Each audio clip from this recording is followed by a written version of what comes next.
तो मेरे प्यारे साथियों, आरआरबी ग्रुप डी एग्जाम 2025 16 दिसंबर के ऑल शिफ्ट्स के मैथ्स के क्वेश्चन आए हैं, उसका हम लोग एनालिसिस करने वाले हैं कि आखिर किस तरह के क्वेश्चंस आ रहे हैं। मेरे प्यारे साथियों, मेरे पास जो भी क्वेश्चंस आए हैं 100% एक्यूरेट और ऑथेंटिक्स क्वेश्चंस हैं। यही क्वेश्चंस पूछे गए थे और लोगों के द्वारा मेरे पास भेजे गए हैं। देखिए, क्वेश्चन आया था किसी संख्या का 20% 96 में जोड़ा जाए तो परिणाम वही संख्या प्राप्त होती है। उस संख्या का 80% कितना होगा?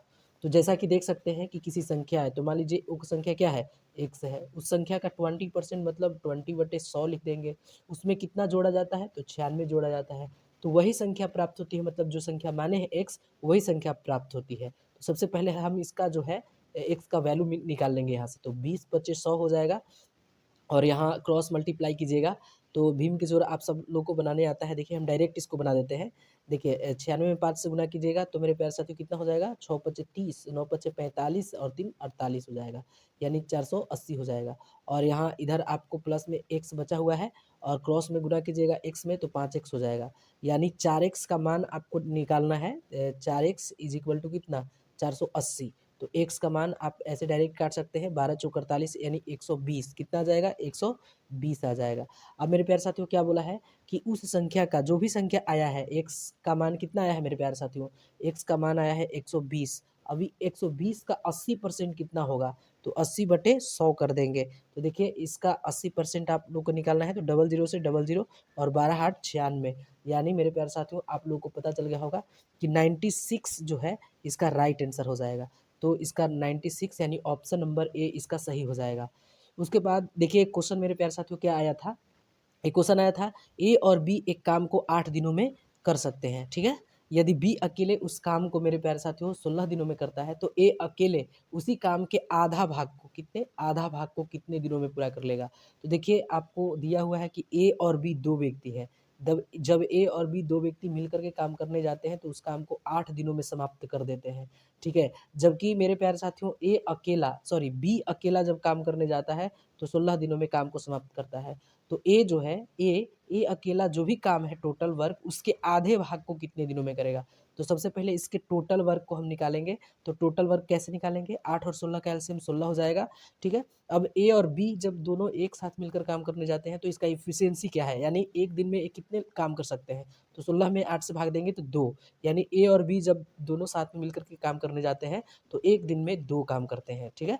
उसके बाद बी अकेला कितना काम करेगा? तो 1 काम करेगा। अब आप ही बताइए, जब ए और बी दोनों एक दिन में 2 काम करता है और उसमें से बी 1 काम करता है तो ए कितना काम करता होगा? 1 काम करता होगा। अब ए का एफिशिएंसी आ गया कितना? 1 आ गया। अब लेकिन बोला है कि आधा भाग को कितना? तो भैया 16 टोटल काम है तो इसका आधा कितना होगा? 8 होगा और 8 में इसके एफिशिएंसी, ए की एफिशिएंसी से भाग दे दीजिए 1 से, तो 8 दिन आ जाएगा, 8 डेज़ आ जाएगा। तो इसका right answer option number C आपका सही हो जाएगा, ऑप्शन नंबर सी। उसके बाद देखिए, एक क्वेश्चन क्या आया था मेरे प्यारे साथियों, सभी लोग देख सकते हैं यहाँ। एक क्वेश्चन आया था, दिए गए प्रश्नों में आपको दिया गया था 16, फिर 13, 16, 18, 20, ठीक है। 20 के बाद आपको 32 दिया गया था, 44 दिया गया था, 28 दिया गया था, ठीक है, 24 दिया गया था और मेरे प्यारे साथियों कितना दिया गया था? 39 दिया गया था। सबका माध्य निकालना था। तो एक काम कीजिए, सभी को जोड़ दीजिएगा। 13 को जोड़ दीजिएगा, 16 को, 18 को, ठीक है, 20 को, 32 को, ठीक है, प्लस में 44 को जोड़ दीजिएगा, प्लस में 28, प्लस में 29 और मेरे प्यारे साथियों एक और बच गया कितना? 39। इस सब को जोड़ के और जितने हैं उससे भाग दे दीजिएगा। कितने हैं? 1 2 3 4 5 6 7 8 9, ये सब से 9 से भाग दे दीजिएगा। तो आई होप कितना आएगा आप देख लीजिएगा, जोड़िएगा ऐसे लास्ट में और जो भी आएगा इसका राइट आंसर हो जाएगा। जोड़ के 9 से भाग दे दीजिए, इसका राइट आंसर हो जाएगा, ठीक है। तो इतना तो आप कर ही सकते हैं। एक क्वेश्चन आया था, एक कार जो है 80 किलोमीटर प्रति घंटा की दूरी 80 किलोमीटर की दूरी जो है वो 40 किलोमीटर प्रति घंटा की चाल से और अगले 30 किलोमीटर की दूरी उस 10 किलोमीटर प्रति घंटा की चाल से तय करती है। इसकी औसत चाल किलोमीटर प्रति घंटा में ज्ञात कीजिए। तो देखिए, बिल्कुल इजी क्वेश्चन है। आप लोग जानते हैं कि एवरेज स्पीड का जो फॉर्मूला होता है, टोटल डिस्टेंस ऊपर होता है और टोटल जो टाइम लगता है उसको नीचे लिखते हैं। तो टोटल डिस्टेंस कितना हो जाएगा? एक तो 80 किलोमीटर जाता है, ठीक है, उसके बाद एक जाता है 30 किलोमीटर जाता है, ठीक है, उसके बाद और कोई नहीं है, तो 80 और 30 कितना हो जाएगा, 110 किलोमीटर, ये टोटल डिस्टेंस हो गया। अब टाइम का फॉर्मूला, टोटल टाइम निकालना है तो क्या होता है, टी बराबर क्या होता है, डी बाई एस होता है, टी बराबर डी बाई एस होता है। तो डिस्टेंस पहले कितना था, 80 था, और स्पीड कितना था, 40 था, यानी निकालेंगे तो 2 आ जाएगा, कितना, 2 घंटा आ जाएगा। उसके बाद एक का स्पीड कितना था, 30 था, और सॉरी डिस्टेंस 30 था, और स्पीड कितना था, 10 था, तो 3 आ जाएगा, यानी 3 2 5, 5 यहाँ, तो 22 5 72 से, यानी इसका कितना आ जाएगा, 22 आ जाएगा। ऑप्शन नंबर सी आपका सही हो जाएगा। ठीक है। उसके बाद देखिए एक क्वेश्चन क्या था, यदि M is to N is equal to है 6:8 और N is to T is equal to है 9:6, तो एन का मान ज्ञात कीजिए। यदि तीनों का दे दिया है M plus N plus T is equal to 1160, तो देखिए 3 व्यक्ति दिए हैं, एक एन है, सॉरी एम है, एन है और टी है। ठीक है। एम और एन का रेशियो दिया है 6:8, और उसके बाद एन टी का दिया है कितना, 9:6 दिया है। अब यहाँ से निकाल लीजिए, देखिए यहाँ 9 रख दीजिएगा, यहाँ 8 रख दीजिएगा, 9 छक 54, ठीक है, 8 9 72 और 8 8 छक 48, सबको जोड़िएगा तो 8 है 10, 10 4 14, ठीक है, एक बच गया, 7 5 12, 12 4 16, 1 17, यानी 174 हो जाएगा।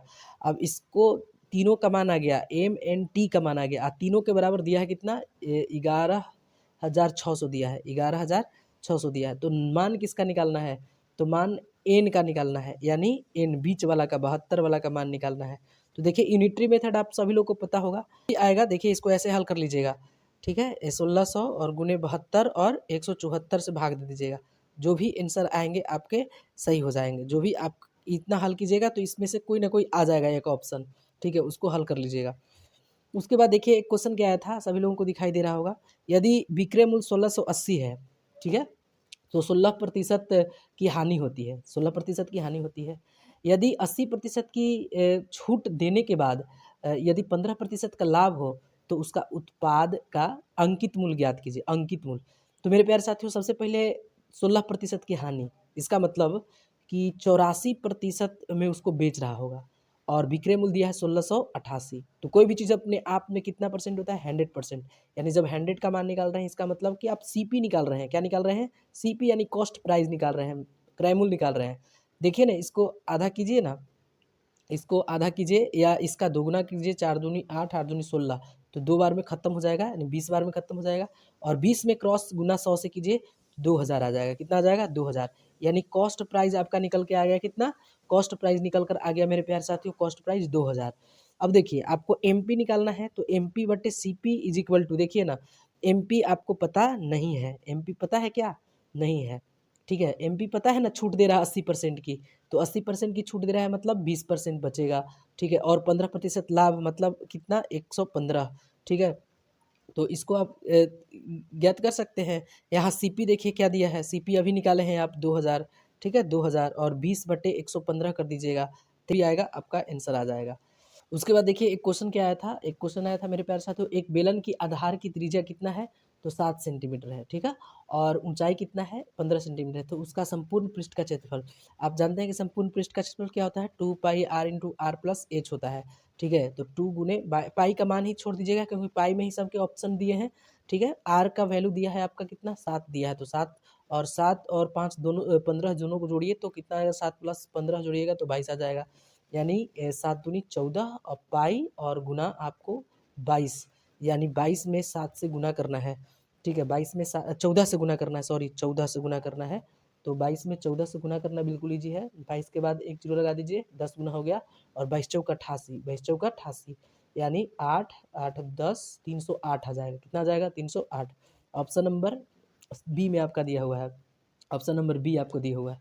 देखिए क्वेश्चन क्या है, किसी भिन्न के हर में 3 जोड़ने पर भिन्न कितना हो जाता है मेरे प्यारे साथियों, 1/2 हो जाता है, और अंश में 2 जोड़ने पर भिन्न 1 हो जाता है, तो वह भिन्न ज्ञात कीजिए। आप सभी लोगों को पता है कि भिन्न इज इक्वल टू क्या होता है, तो अंश बटे हर होता है, अंश बटे हर होता है, यानी हर को नीचे नोमिनेटर बाई डिनोमिनेटर होता है। तो इसको बाई ऑप्शन से भी कर सकते हैं, देखिए हर में 3 जोड़ रहा है, अभिन्न कितना, हर मान लेते हैं कि ऑप्शन नंबर ए से चलते हैं, ऑप्शन नंबर बाई ऑप्शन चलिएगा, ऑप्शन नंबर हर में जोड़ने के लिए बोला है 3, तो अंश में कुछ नहीं कीजिएगा, 3 छोड़ दीजिएगा, ठीक है। हर में 3 जोड़िए तो 7 और 3 10 हो जाएगा। तो भिन्न कितना हो जाएगा? भिन्न हो जाएगा 1/2 यानी 5 दूनी 10 यानी 3 बराबर 5 आ रहा है। क्या इक्वल है? नहीं। दोनों इक्वल आ जाएगा तो ऑप्शन सही सेट कर जाएगा। ये ऑप्शन नंबर ए नहीं होगा, ऑप्शन नंबर ए नहीं होगा। चलिए बी नंबर लेके चलते हैं। अंश में कुछ नहीं करना है, हर में 3 जोड़ना है। तो 7 है अंश हर, इसमें 3 जोड़िए तो 10 हो जाएगा। इसको देखिए ना, भिन्न कितना हो जाता है? 1/2 हो जाता है। इसको काटिए तो काटेंगे तो 5 आ जाएगा, यानी क्रॉस गुना कीजिएगा तो 5 बराबर कितना आ जाएगा? 5। देखिए LHS is equal to RHS, दोनों बराबर आ गया। देखिए एक और सेटिस्फाइड करा दिए, अंश में 2 जोड़िए। तो अंश में 2 जोड़िएगा तो कितना है? 5 और 2 7 हो जाएगा। नीचे कितना है? 7 है, बराबर 1 भिन्न हो जाता है। तो इसके नीचे कुछ नहीं तो कुछ 1 है। तो क्रॉस 7 बराबर कितना हो जाएगा? 7 हो जाएगा। इसका मतलब कि जो भी क्वेश्चन कह रहा है उसको फॉलोअप कर दिया, फिलअप कर दिया। तो यहाँ पे ऑप्शन नंबर बी पे ही आ जाएगा आपका राइट आंसर। ठीक है। उसके बाद देखिए एक क्वेश्चन क्या आया था, संख्याओं जो है 17, 272 और 19 का चतुर्थ अनुपात ज्ञात कीजिए। चतुर्थ अनुपात ज्ञात करना बिल्कुल ईजी है। कैसे? तो देखिए यहाँ पे आपको दे रखा है 272 और यहाँ पे 19 दे रखा है। यहाँ हालांकि प्रोपोर्शनल 2 का साइन होगा और यहाँ पे आपको चतुर्थ अनुपात कुछ मान लीजिए y, नज़दीक वाला का नज़दीक के साथ और दूर वाला का दूर के साथ होता है, दूर वाला का दूर के साथ होता है। ठीक है। तो 17 गुने x कर दीजिए और 272 गुने 19 कर दीजिए। ठीक है। अब इसको काटिएगा तो x बराबर कितना? 272 गुने 19/17। इसको आप काटिएगा तो आंसर आ जाएगा। ठीक है। इतना कीजिएगा तो आंसर आ जाएगा, जो भी होगा उसको ऑप्शन में मिल जाएगा। ठीक है। उसके बाद इतना क्वेश्चन आपको बन गया। इसको आप जो भी हल कीजिएगा ना मेरे प्यारे साथियों तो आंसर आ जाएगा ऑप्शन नंबर जो भी। तो देखिए जितने भी क्वेश्चंस मेरे पास अभी थे फिलहाल और 100% एक्यूरेट ही क्वेश्चंस थे, तो इस तरह के क्वेश्चन आ रहे हैं। थोड़ा सा टाइम टेकन है लेकिन बनेगा। तो आप लोगों को मेरा बनाने का तरीका कैसा लगा? अगर सही लगा हो तो प्लीज़ चैनल को सब्सक्राइब करके बेल आइकन को प्रेस कर दीजिएगा। रीजनिंग के वीडियोस जल्द आने वाले हैं। तो चलिए आज के लिए बस इतना ही, मिलते हैं हम लोग नेक्स्ट वीडियो में, तब तक के लिए टेक केयर।